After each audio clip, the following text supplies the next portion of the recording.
Kitab Kejadian bab 11 ayat 1 sampai dengan 32.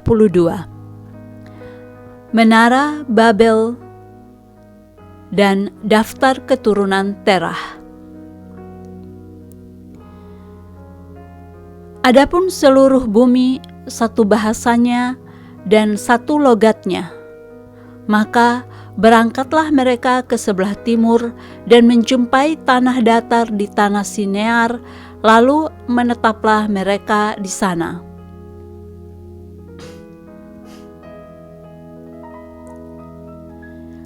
Mereka berkata seorang kepada yang lain, "Marilah kita membuat batu bata dan membakarnya baik-baik." Lalu bat itulah dipakai mereka sebagai batu dan tergala-gala sebagai tanah liat. Juga kata mereka, "Marilah kita dirikan bagi kita sebuah kota dengan sebuah menara yang puncaknya sampai ke langit, dan marilah kita cari nama, supaya kita jangan terserak ke seluruh bumi." Lalu turunlah Tuhan untuk melihat kota dan menara yang didirikan oleh anak-anak manusia itu. Dan ia berfirman, "Mereka ini satu bangsa dengan satu bahasa untuk semuanya. Ini barulah permulaan usaha mereka. Mulai dari sekarang, apapun juga yang mereka rencanakan, tidak ada yang tidak akan dapat terlaksana."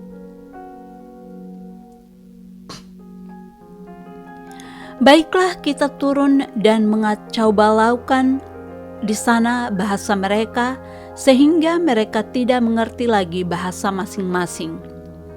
Demikianlah mereka diserahkan Tuhan dari situ ke seluruh bumi, dan mereka berhenti mendirikan kota itu.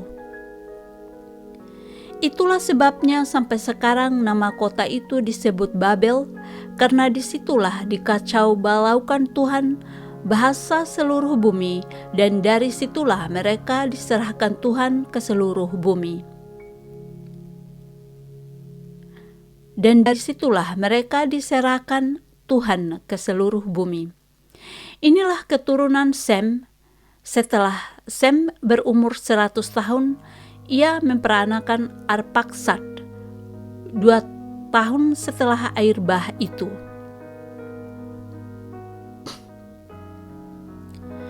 Sem masih hidup 500 tahun setelah ia memperanakan Arpaksad, dan ia memperanakan anak-anak lelaki dan perempuan.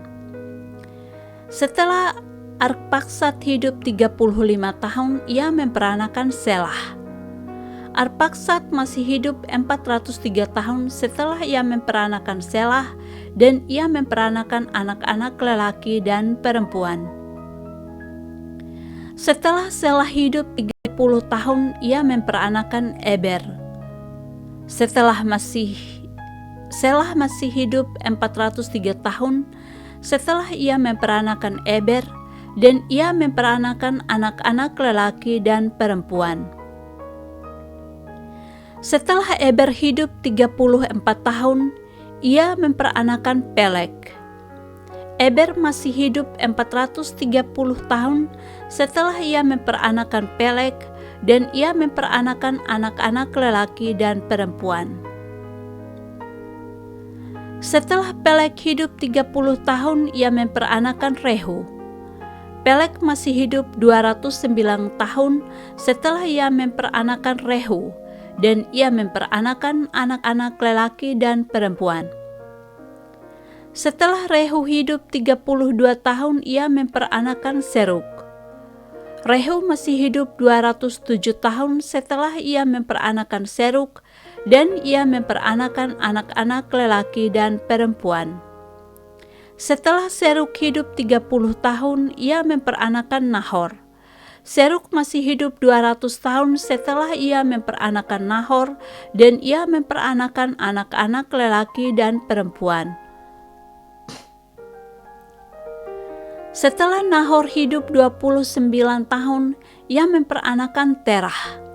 Nahor masih hidup 119 tahun setelah ia memperanakan Terah, dan ia memperanakan anak-anak lelaki dan perempuan. Setelah Terah hidup 70 tahun, ia memperanakan Abram, Nahor, dan Haran. Daftar keturunan Terah. Inilah keturunan Terah. Terah memperanakan Abram, Nahor, dan Haran memperanakan Lot. Ketika Terah ayahnya masih hidup, matilah Haran di negeri kelahirannya di Ur Kasdim. Abraham dan Nahor kedua-duanya kawin. Nama istri Abraham ialah Sarai, dan nama istri Nahor ialah Milka. Anak Haran ayah Milka dan Yishka. Sarai mandul, tidak mempunyai anak. Lalu Terah membawa Abram, anaknya serta cucunya, Lot yaitu anak Haran, dan Sarai menantunya, istri Abram, anaknya. Ia berangkat bersama-sama dengan mereka dari Ur Kasdim untuk pergi ke tanah Kanaan. Lalu sampailah mereka ke Haran dan menetap di sana. Umur Terah ada 205 tahun, lalu ia mati di Haran. Demikianlah sabda Tuhan.